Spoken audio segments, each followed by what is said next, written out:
Hi there, folks. Today we're looking at completing the square, and more specifically, we're looking at solving quadratics by completing the square. And so the first thing we need to talk about is perfect square trinomials. We've seen these before, and we've talked about there's shortcuts involved with factoring perfect square trinomials, but those shortcuts weren't really worth it for us. The reason we talked about them is just so we have an idea of what perfect square trinomials are. And it's for this moment right here, identifying those, creating perfect square trinomials, and understanding what that means, all right? So remember, a perfect square trinomial is basically a trinomial that factors into the same binomial twice, into a binomial squared. It's a perfect square trinomial because once factored, it becomes a perfect square, okay?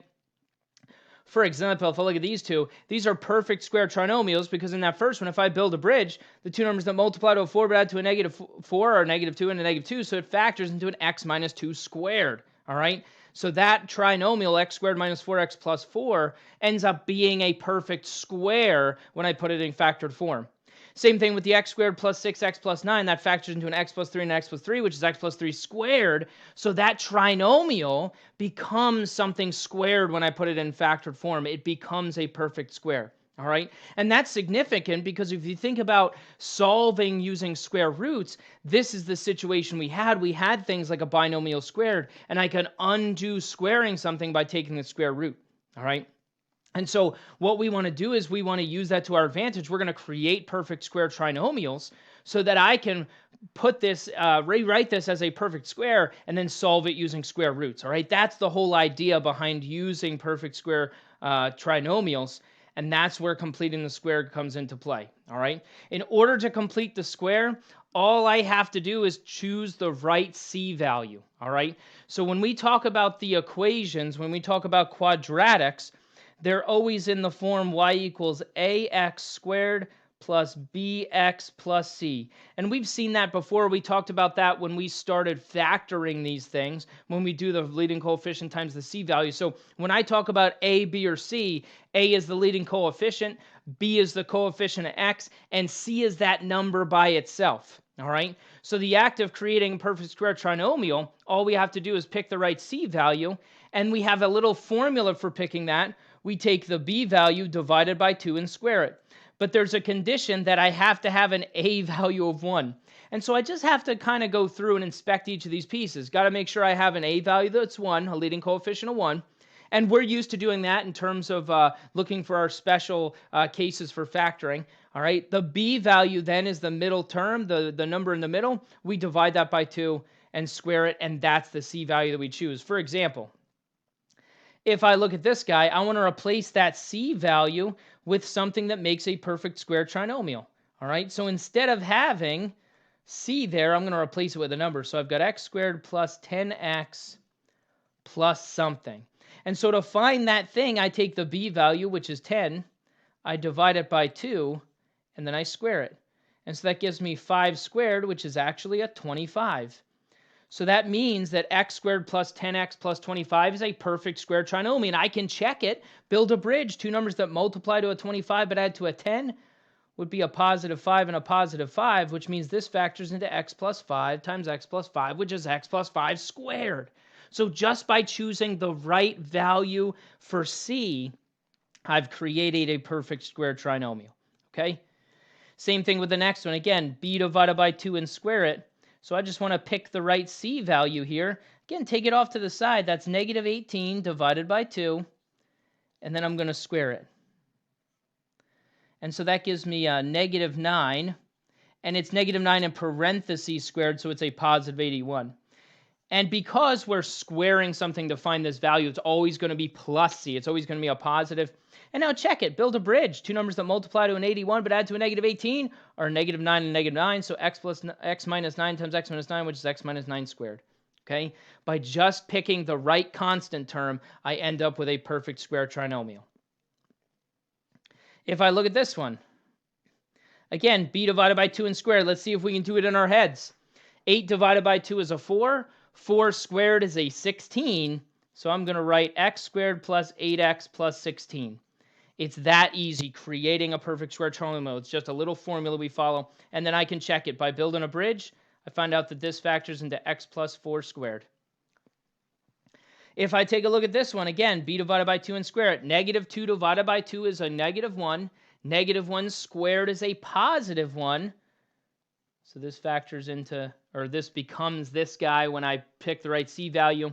And now I could check it by factoring, build a bridge, two numbers that multiply to the positive 1, but add to a negative 2 or a negative 1 and negative 1. So it's x minus 1 squared. All right. By just picking the right constant term, I get a perfect square trinomial. And then I look at something like this guy. And really, you're almost never going to have to complete the square in this situation. You'll see why in a second. But if I were to take this and go, okay, b divided by 2 and square it, 5 divided by 2, oh no, I don't like that. 5 divided by 2 is 5 over 2. And then when I square it, that's 25 over 4. And if you're looking at that going, I don't like that, Mr. Jansen, that's okay. Because you will not have to use completing the square on something like this. And so we just want to have the idea that, hey, you know what? Completing the square is usually pretty easy unless that b value doesn't divide evenly, okay? And so in this scenario, because the b value is odd, that's very significant here because that gives me kind of an ugly situation. And you can take my word for it. This guy is going to factor into a x plus 5 halves squared, okay? This one, same kind of thing. If I do b divided by 2 and square it, negative 3 divided by 2 is like negative 3 over 2. I'll take it off to the side again. And now when I square that, I just square each piece. That's a 9/4. And again, if you're not following that, if you're looking at that thinking, I don't like those fractions, I don't want to have to deal with that, you're not going to have to deal with that, okay? You will only use completing the square in situations where completing the square makes sense, okay? And we'll see what that is. And once again, you can take my word for it. This factors into an x minus 3 halves squared, okay? But by picking the right C value, I create a perfect square trinomial, gives me something squared. And again, if you can do it with these first 4 examples, we're in business, okay? So now let's solve by completing the square. Here's how this works. Essentially, I want to complete the square, all right? And in order to do that, I have to pick the right C value, which means I have to get rid of the C value that's already there, all right? So I'm going to move the C value that's already there. I'm going to add or subtract that C value to create space, to basically create a blank space so that I can do what I did on the previous page, okay? So move the C value, create some space, then complete the square like we did on the previous page, b divided by 2 and square it. But there's one little caveat here. If I complete the square for one side of the equation, I'm literally adding a value to that side of the equation. I have to make sure I add that same value to the other side of the equation, okay? That's solving equation 101. Whatever we do to one side, we have to do the other side. If I write a plus 5 on one side, I have to write a plus 5 on the other side. If I write a plus 16 on one side, I have to write a plus 16 on the other side, okay? And then I factor the perfect square trinomial. So I factor it into that binomial squared, and then I solve using the square root. The whole idea here is to get a perfect square so that I can solve with the square root. For example, if I look at this guy. Again, that negative 8's not cutting it, so I'm going to move it, all right? I move it by adding the 8 to each side, okay? And when I say create space, I mean that literally, all right? Where that minus 8 was, I'm literally going to draw a blank space, and now that equals 8. See, I added 8 to each side to eliminate that C value. Now I pick the one that I want. I do b divided by 2 and square it. 2 divided by 2 is a 1. 1 squared is a 1, so I put a plus 1 here. But notice I just put a plus 1 on one side of the equation. I have to put a plus 1 on the other side of the equation. Whatever I do to one side, I have to do the other side. And now I can factor this thing, build a bridge. This factors into an x plus 1 squared. And now it's just like the problems we were doing the other day, all right? With a couple quick steps, it's just like the problems we were doing the other day. Now I can take the square root of each side. And so here I get x plus 1. Remember, whenever we take the square root, you have to do plus or minus. And now I can subtract that 1 from each side. And again, this means two things. It means a negative 3 minus 1, which is a negative 4. But it also means a positive 3 minus 1, which is a positive 2. Those are my two answers. And really, the original problem here, I could have solved this with a different method. If you look at the original problem, watch this, build a bridge. Two numbers that multiply to a negative 8 but add to a positive 2 are a positive 4 and a negative 2. I can factor this into x plus 4 and an x minus 2. I could solve this by factoring. And see, now I set each factor equal to 0, and I solve each. And so here, if I solve this guy, I get a -4. Here, if I add the 2 to each side, I get x equals 2. I get the same answers. So you might be thinking, well, why in the world would I want to complete the square if I could just use factoring? Factoring was easy. The fact of the matter is that factoring only works some of the time, which means for all those examples where I can't factor, I need something else. Well, this is a good method, okay? And so if I look at the next one, you could try factoring this, build a bridge, two numbers that multiply to a 5 but add to a -10. Not going to happen. This one can't be factored, but we can do completing the square. And so let's create some space. Let's get this guy out of here. So I create some space. Literally draw a space. And now let's do our little formula. B divided by 2 and square it. -10 divided by 2 is a -5. -5 squared is a 25. So I do a plus 25. I just put a plus 25 on one side of the equation. I have got to put a plus 25 on the other side of the equation. Okay? And now this guy factors into an x minus 5 times x minus 5, which is x minus 5 squared. And I get that just from building a bridge. Two numbers that multiply to a 25 but add to a -10 are a -5 and a -5. Okay? Over here, I get a 20. And now I'm in the situation for solving by using the square root. So I take the square root of each side. So I get x minus 5 equals plus or minus the square root of 20. I can simplify the square root of 20. That's 4 times 5. The square root of 4 is a 2. The 5 is still trapped. And again, please take that off to the side if you need to. All right? And now I can add that 5 to each side. And just like when we were solving these the other day, if we want the exact answer, I have to leave it in terms of square roots. I leave it like this. If I ask you to estimate this thing, remember, we plug that into the calculator. And yes, I will ask you to estimate some of them. I'm going to leave it in the exact form for now, okay, using the square roots. But if I ask you to estimate, you have to plug two things into your calculator. 5 plus 2 root 5, and then 5 minus 2 root 5, and get two different approximations, okay? If I look at the next one, again, step 1. Create some space. Get this 6 out of here. I don't want that thing. That's not the value I would have chosen. So again, I'm literally creating space. So when I write this down, I'm going to draw a blank space, giving myself some room. And now b divided by 2 and square it. 4 divided by 2 is a 2. 2 squared is a 4, so I put a plus 4. I can't just put a plus 4 on one side of the equation. I have to put a plus 4 on the other side of the equation.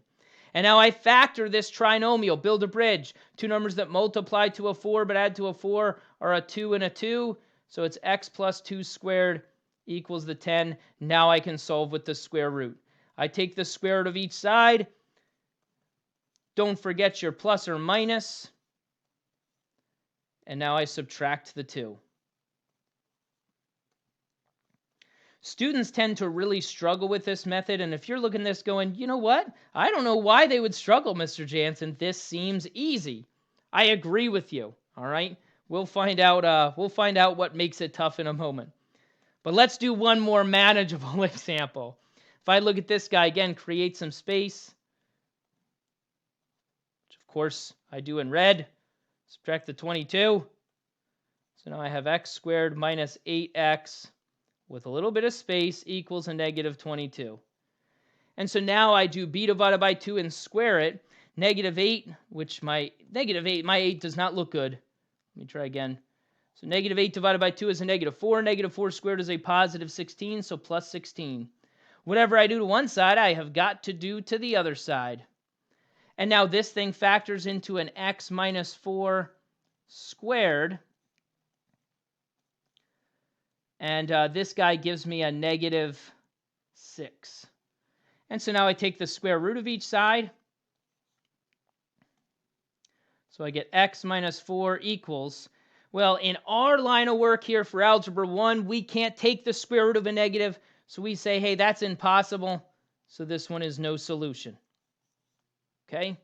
And see, before completing the square, before this method existed for us, For something like x squared minus 8x plus 22, we would just say, well, I don't know what this answer is, but I know I can't find it. Because when you build a bridge, you cannot factor this trinomial. Same thing with the previous example. It can't be factored, but we can solve it using completing the square, okay? And so let's try the next example. If you are faint of heart, don't even bother watching the next example. You can fast forward to the end and hear some of my explanation after I do this. But again, I want to create some space. I'm going to add the 1 to each side. I don't know why I just wrote an 8 like a crazy person. But now I have to do b divided by 2 and square it, and you see the issue I'm about to run into. I've got a 3 that I have to divide by 2 and square it. And we did that one on the previous page. It was a 9/4. And whatever I do to one side, I have to do to the other side. Now I'm looking at this going, 1 plus 9/4 is super annoying. And this over here, trust me, it factors into this. And if you're looking at this going, I don't think I could do this, Mr. Jansen. Hey, by the way, a 1 is a 4 over 4. So that's a 13 over 4. And now I would take the square root. And again, I'm just breezing through this because I will never expect you to do an example like this by the method of completing the square. What we want to identify is why was this one tougher than the rest, okay? And if you're already thinking of why that might be, sorry, I got to remember my plus or minus. Here I take the square root of each of those sets of 2, and now I can subtract that 3/2 from each side. Ugh, gross. Too many fractions floating around.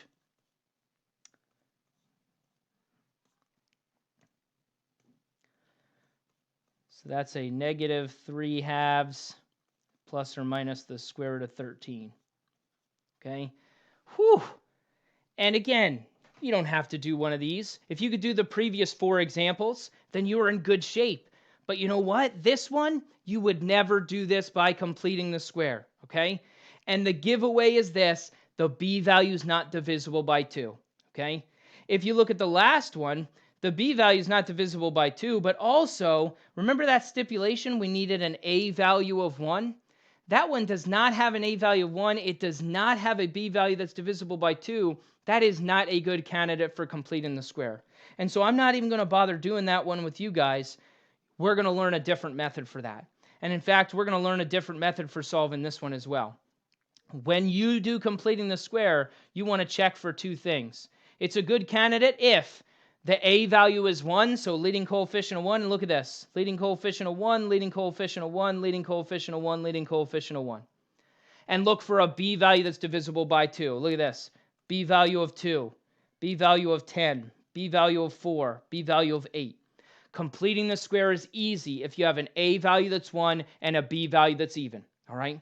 So far we've learned 2 methods for solving quadratics, all right? This I'm kind of pulling together with using the square root, but it was factoring, okay? Factoring was the first method. Build a bridge. If you can factor, that's the easiest method. If it can't be factored, look at the a value and the b value. Is the a value 1? Is the b value even? If the answer to that is yes, now try completing the square, okay? And if the answer is no, we have one more method coming your way in the next lesson, okay?